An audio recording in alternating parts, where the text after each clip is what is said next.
টানা বৃষ্টিতে নদ নদীর পানি বেড়ে এবং পাহাড়ি ঢলে দেশে বিভিন্ন জেলায় নিম্নাঞ্চল প্লাবিত হয়েছে।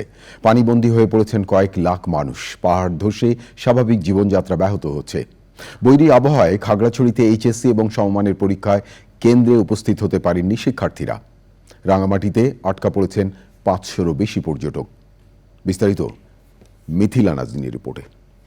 এখন জন্ম সনদ দিয়ে খোলো বিকাশ স্টুডেন্ট অ্যাকাউন্ট। নিজের বিকাশ নিজে কর। ভারী বৃষ্টি ও পাহাড়ি ঢলে তৃতীয় দফা বন্যার কবলে সিলেট। পানিবন্দী কয়েক লাখ মানুষ। নতুন করে বন্যা দেখা দিয়েছে জেলার 3টি উপজেলায়। সিলেটে আরও 3 দিন ভারী বৃষ্টিপাতের পূর্বাভাস দিয়েছে আবহাওয়া অফিস।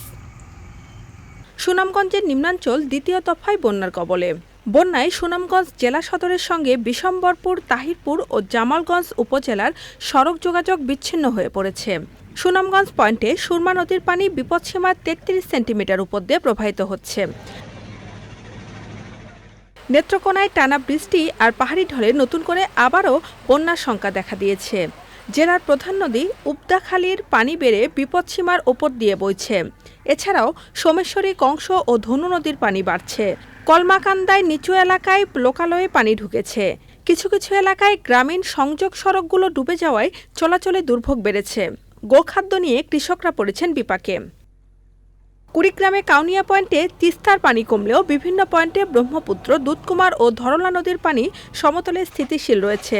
জেলার নদ নদী তীরবর্তী চর ও নিম্নাঞ্চলের বসতভিটায় পানি প্রবেশ করায় দুর্ভোগে পড়েছেন মানুষ। অনেক পরিবার গবাদি পশুসহ বন্যা নিয়ন্ত্রণ বাঁধে আশ্রয় নিয়েছেন। বন্যায় ডুবে গেছে বীজতলা, পাট ও মৌসুমি ফসলের ক্ষেত। উজান থেকে নেমে আসা পাহাড়ি ঢলে শেরপুরের সীমান্তবর্তী জনপদের নদ নদীর পানি বেড়ে নিম্নাঞ্চল প্লাবিত হয়েছে। নালিতাবাড়ী উপজেলার চেল্লাখালী ও ভোগাই নদী, ঝিনাইগাতির মহারশী এবং শ্রীপদ্মী উপজেলার সোমেশ্বরী নদীর পানি বেড়ে বিপদসীমার উপর দিয়ে প্রবাহিত হচ্ছে। দুদিনের টানা বর্ষণে খাগড়াছড়ি মাটিরাঙ্গা সড়কের সাপমারা এলাকায় পাহাড় ধসের ঘটনায় 5 ঘন্টার জন্য যান চলাচল বন্ধ হয়ে যায়। টানা বর্ষণে নদ নদীর পানি বেড়ে খাগড়াছড়ির বেশ কিছু নিচু এলাকা প্লাবিত হয়েছে।